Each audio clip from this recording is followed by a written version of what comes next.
वही ग्राम हबीबपुर नवादा के मनरेगा मजदूरों ने ब्लॉक प्रांगण में समय पर काम न मिलने और भट्ट न मिलने पर ताऊ बालचंद नेतृत्व में उनके नेतृत्व में धरना प्रदर्शन किया गया। वहीं इस दौरान बालचंद ने बताया कि मनरेगा के मजदूरों ने लगभग 4 महीने पहले वीडियो को लिखित में अपनी समस्याओं से अवगत कराया था, मगर आज तक न तो कोई समय पर काम मिला है और न ही भत्ता मिला है। वहीं मजबूर होकर मजदूरों को आज धरना प्रदर्शन पर बैठना पड़ा और अगर मजदूरों को उनका भत्ता नहीं मिलेगा और समय पर अगर काम नहीं मिल रहा तो मजदूरों का जो मजबूरन जो है भूख हड़ताल वो करने पर वो मजबूर हो जाएंगे और उनको ऐसा करना पड़ेगा और उसका जो जिम्मेदार है वो कहीं ना कहीं शासन प्रशासन होगा। और काम ना देने की वजह से हम धरना पर बैठे और जब तक डीपीओ साहब हमारा पेमेंट नहीं करने की जब तक हम नहीं जाएंगे। उन तक क्या बोला डीपीओ साहब जब हमने फाइल दी उन्होंने ना कर दी, शायद नहीं हो रहे, फाइल नहीं चल रही तो इस मानो हम भत्ता लेकर जाएंगे, हम बगैर भत्ते के जाने के नहीं था।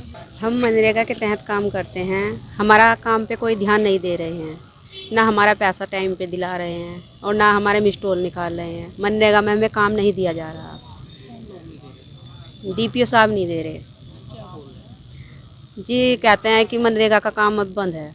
चल रहा आज जो धरना दिया, हम मजदूरों ने ब्लॉक भगवानपुर में आवेदन किया था, मनरेगा में काम मिलना चाहिए।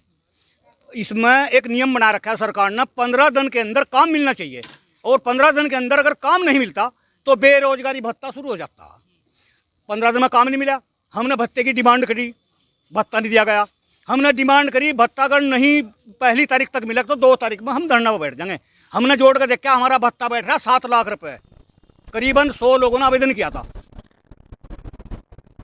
वही 4 धाम यात्रा 10 मई से शुरू हो रही है और ऐसे में यात्रा तैयारियों को परखने के लिए आज उत्तराखंड के 7 जिलों में मॉक ड्रिल की गई है। उत्तरकाशी जिले में आपको बताएं कि मॉक ड्रिल के दौरान कुछ कमियां भी पाई गई हैं, जिसके बाद शासन की ओर से नई गाइडलाइन बनाई गई। नई गाइडलाइन के आधार पर दोबारा से मॉक ड्रिल करवाई जाएगी। टिहरी और देहरादून जिले में भी आपदा प्रबंधन मॉक अभ्यास जो है वो किया गया। आपदा से निपटने के लिए गुरुवार सुबह उत्तरकाशी जिला में अस्पताल में मॉक ड्रिल करवाई गई, लेकिन मॉक ड्रिल में कुछ कमियां जो है वो पाई गई हैं और जिलाधिकारी डॉक्टर मेहरबान सिंह बिष्ट जो है और मुख्य विकास अधिकारी जय किशन, अपर जिलाधिकारी रजा अब्बास सहित सभी जो जिम्मेदार अधिकारी हैं आपदा नियंत्रण कक्ष में पहुंचे। इंसिडेंट रिस्पांस सिस्टम यानी कि IRS को सक्रिय कर आपदा प्रबंधन से संबंधित सभी संसाधनों को तत्काल स्टेजिंग एरिया पहुंचने के लिए निर्देशित भी किया गया है। जनपद में रात से ही जारी बारिश को देखते हुए 4 धाम यात्रा मार्ग के विभिन्न स्थानों पर भूस्खलन, यात्री वाहन के मलबे में दबने यात्री वाहन गिरने आदि की सूचना जो है वो प्राप्त हुई थी और उक्त घटनाओं की जिलाधिकारी को जानकारी दी गई, जिसके बाद जिलाधिकारी द्वारा तत्काल जनपद स्तरीय IRS एवं तहसील स्तरीय IRS सक्रिय किए जाने के निर्देश जो हैं दिए गए हैं।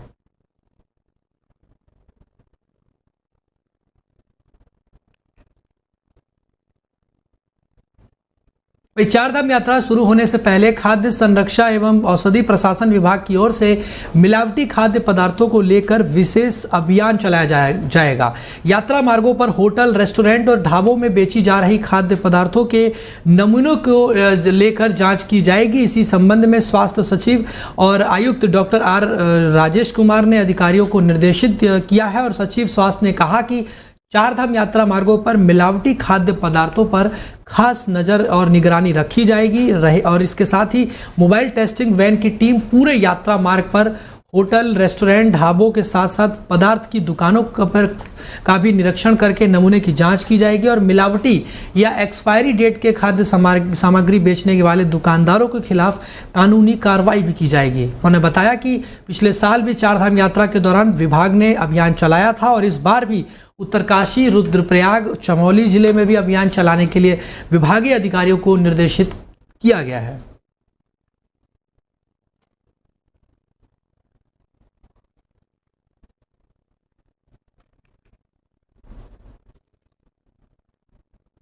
वहीं केदार धाम में बर्फबारी की ताजा तस्वीरें आज सुबह सामने आई है। उत्तराखंड के पहाड़ी इलाकों में बुधवार देर रात शाम ही मौसम ने करवट बदली है और आपको बताएं कि गंगोत्री धाम सहित जो गौमुख ट्रैक पर भी बर्फबारी हुई है, वहीं चमोली जनपद के ऊंचाई वाले क्षेत्रों में भी बर्फबारी देखने को मिली है, जबकि निचले क्षेत्रों में तेज हवाएं चलने से मौसम में ठंडक आ गई है। और बद्रीनाथ धाम, हेमकुंड साहिब और रुद्रप्रयाग के साथ ही अन्य ऊंचाई वाले क्षेत्रों में भी बर्फबारी हुई है और बद्री धाम में बर्फबारी से मास्टर प्लान के कार्य भी प्रभावित हुए हैं। और जबकि हेमकुंड साहिब पैदल मार्ग पर बर्फ हटाने का जो काम भी वो किया जा रहा है, लेकिन कहीं ना कहीं बर्फबारी से काम एक तरह से कह सकते हैं प्रभावित हुआ है। और जोशीमठ, गोपेश्वर, पोखरी क्षेत्रों में तेज हवाएं चलने से मौसम ठंडा हो गया है। उधर हर्षिल घाटी में बारिश के कारण तापमान में भारी गिरावट आई है और वहीं मैदानी इलाकों में सुबह से ही मौसम शुष्क जो है बना हुआ है। उधर मौसम विभाग ने शाम तक पर्वतीय इलाकों में हल्की बारिश होने के आसार जताए हैं। हालांकि मैदानी इलाकों में मौसम जो है वो शुष्क ही बना रहेगा।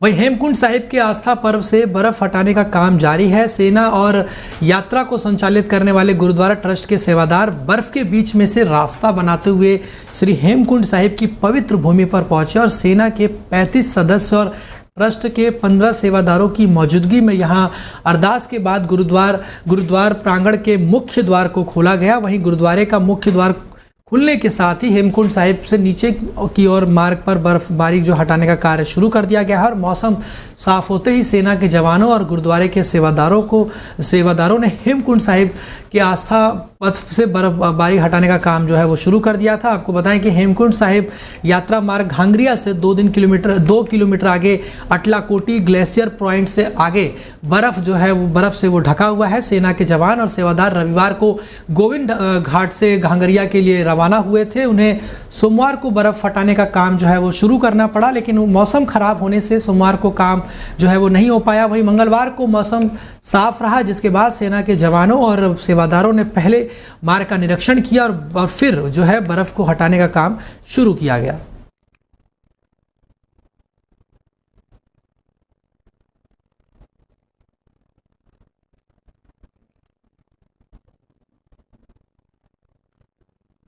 वहीं मुख्य सचिव राधा रतूड़ी ने केदारनाथ धाम पहुंचकर पुनर्निर्माण और विकास कार्यों का जायजा लेते हुए समीक्षा की है। इस दौरान उन्होंने विभिन्न निर्माण एवं पुनर्निर्माण कार्यों की रफ्तार बढ़ाते हुए 10 मई को केदारनाथ धाम के कपाट खुलने से पहले सभी अनिवार्य कार्य पूर्ण करने के दिशा निर्देश भी दिए हैं। इसके अतिरिक्त मजदूर और संसाधन इस्तेमाल करने के लिए भी निर्देश देते हुए उन्होंने कहा कि श्रद्धालुओं को किसी भी प्रकार की समस्या ना हो, इसका विशेष ध्यान रखा जाए। वहीं केदारनाथ भ्रमण पर पहुंची मुख्य सचिव ने जिलाधिकारी और लोनिवी के अधिकारियों से वर्तमान में गतिमान और पुनर्निर्माण और विकास कार्यों की जानकारी भी ली, जिसके बाद मंदाकिनी, सरस्वती घाट, गेस्ट हाउस, अस्पताल, आस्था पथ, केदारनाथ और मंदिर परिसर सहित और भी अन्य निर्माणाधीन कार्यों का जायजा लेते हुए ये तय डेडलाइन से पहले सभी कार्य को पूर्ण कराया जाए, इसके लिए उन्होंने दिशा निर्देशित किया है। और आस्था पर्व और वाटर ATM सहित अन्य अनिवार्य कार्यों पर भी अतिरिक्त लेबर लगाने के लिए कहा गया है, ताकि श्रद्धालुओं को कोई भी समस्याओं का सामना ना करना पड़े। इसके साथ ही जिलाधिकारी को अधिक संसाधनों का प्रयोग करते हुए निर्माण कार्यों में तेजी लाते हुए गोल चबूतरे से मंदिर परिसर तक कॉरिडोर का कार्य तेजी से पूर्ण कराने का भी दिशा निर्देश दिया गया है।